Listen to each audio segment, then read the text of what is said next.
It's about feeling safe in an unsafe reality. This reality, amazing, sensual, but very unsafe. They didn't tell you that before you came here, did they? Very unsafe.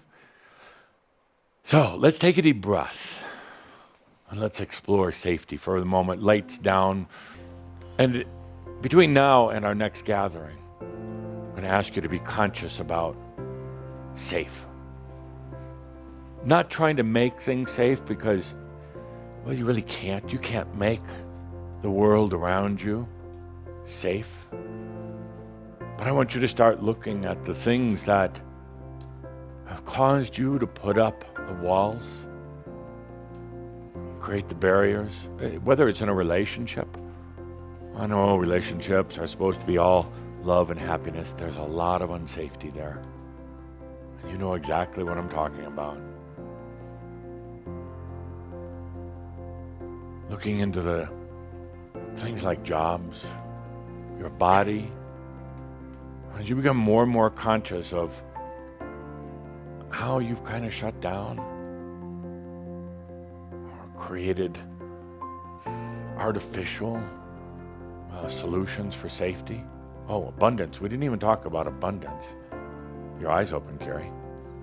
Busted. So busted. I am your safe space, darling. So, we didn't even talk about abundance, safety. Here you are, masters, a true master, a blessing, but in a world that's pretty unsafe. Not to mention your own aspects, past lives. Take a deep breath.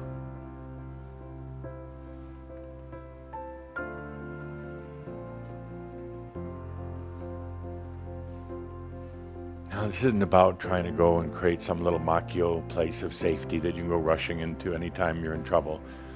Not at all, because that'd be mental. And pretty soon that, too, would become unsafe. We're trying to create this nice little place in your mind, nice little cottage out in the middle of a forest, and it's all Safeville. Pretty soon that'd get holes in the roof, infested by termites, cockroaches, and rats, and burned down. So we're not going to do that. Not at all. We're going to take a look, a conscious look at safety. Just to recognize, to realize that here you are, divine being, surrounded by things that are kind of unsafe. Body, your mind, your own mind, unsafe. Starts bringing things into clarity. You start realizing the games that have been played to try to make reality safe. One could say theoretically that a master is safe wherever they are.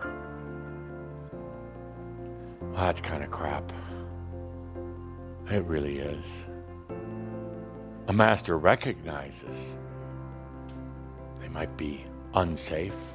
A master recognizes that in this extreme reality called Earth, a lot of unsafe things. Plane engine could drop on this building right now. It could. Yeah, thanks. Thanks for that safe thought, Adamus. Yeah. Probably won't, though, not because we're going to think positive, not because we're going to think that we're in some perfect little bubble, not at all.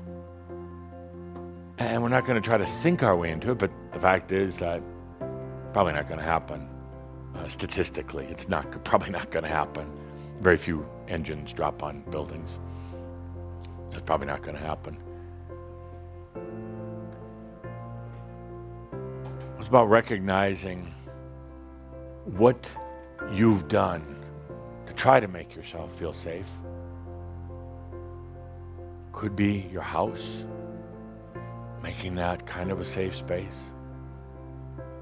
On our survey, I forgot to ask you on that list there with food and government and your car and your partner, forgot to ask about old Adamus. Don't answer. Keep it to yourself.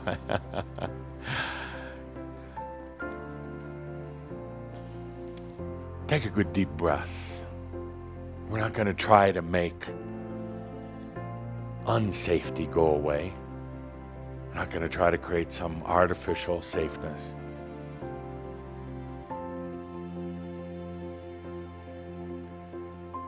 As long as you live here in this body, in this reality, there's going to be things, there's going to be factors. The fact is, you're probably going to not encounter about 99.999% of the unsafe things. You might worry about them, but you're actually not going to encounter them. Probably never actually happen. A few things might. Rock might fall off top of a hill and smash your car. Maybe just the window.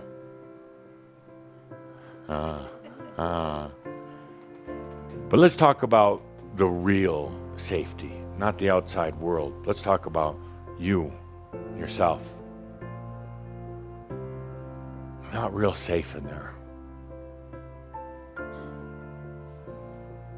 Not a lot of, confidence, I guess. Still carrying around a lot of old vows, old guilts, old issues. They're kind of hardened inside of you,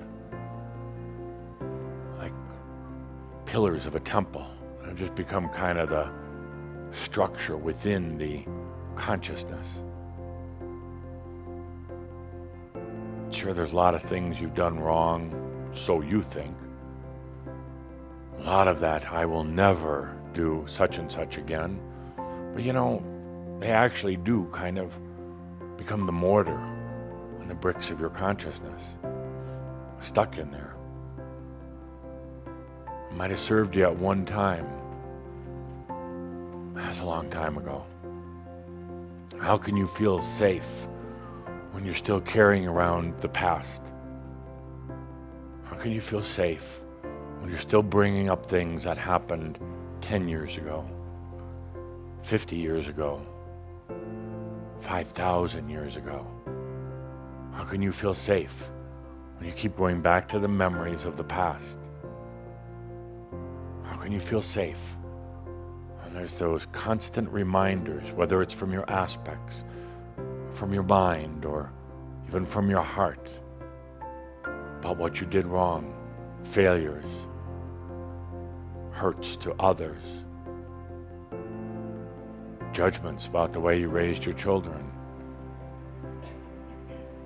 lies that you told to other people because it was more convenient than telling the truth? How can you feel safe when you're still carrying around those things? Makes the outside world look pretty safe in comparison, actually. How can you feel safe when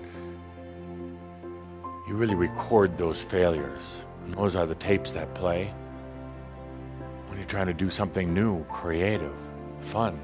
But you have these tapes playing from the past. I failed at this. It's not safe in there. Not safe. When the mortar of all the bricks of your consciousness, there's things like guilt and shame, loathing, judgment, and it keeps together a very false house of consciousness. I say, but if I take away that mortar, all the walls are going to come tumbling down, and we couldn't have that happen now, could we? What would happen to me then? Plus, you're invested in all the bricks and the mortars of your human consciousness. So you just keep adding more bricks and more mortar, hoping that someday this craziness will end. And it can. It's going to cause a big rearrangement of things. It's going to cause those walls to come tumbling down. But, my dear friends, what if those walls came down? Even if they come tumbling down on a tremendous implosion, dust, debris everywhere. But when that dust and debris cleared, there were no more walls, no more prisons, no more fears, no more feeling unsafe. What if beyond these old walls and bricks of consciousness was a true freedom of the I am? Even in an unsafe world, but no longer unsafe within yourself.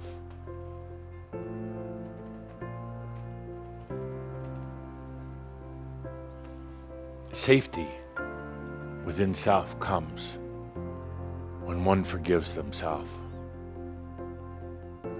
Safety within yourself comes when one forgives themselves.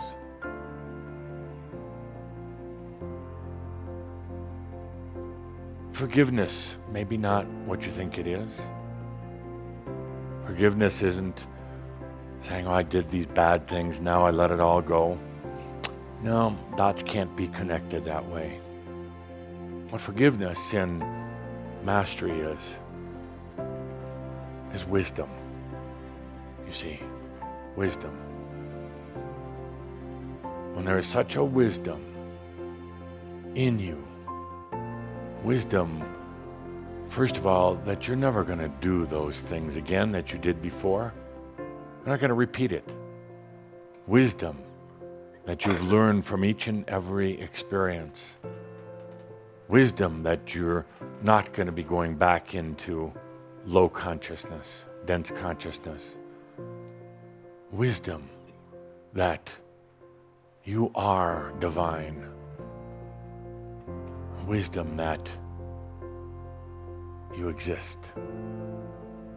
That's the core wisdom, which all other wisdoms come from. I exist. You see, even with the simple I exist, I am, that is an expression of forgiveness. I exist. I am that I am. That is forgiveness.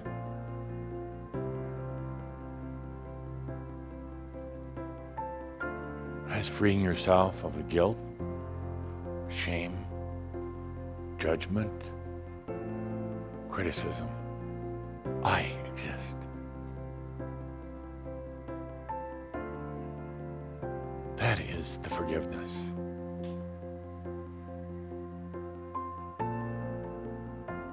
I exist. This isn't a mental thing. Not a ceremony you have to do, sprinkling water over your own head to forgive. Forgiveness. It's really the wisdom. That's what sets you free. And the wisdom is, I exist. That's the safe space. It's not a little room in a big house. It's not a little thought that you can run back to and try to repeat to yourself. It's a feeling. It's a reality. It's a knowingness. That's the safety. Take a good deep breath. One cannot feel safe when they are not forgiven within themselves.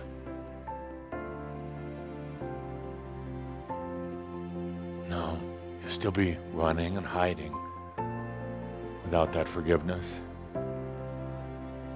You'll still be making up more and more macchio.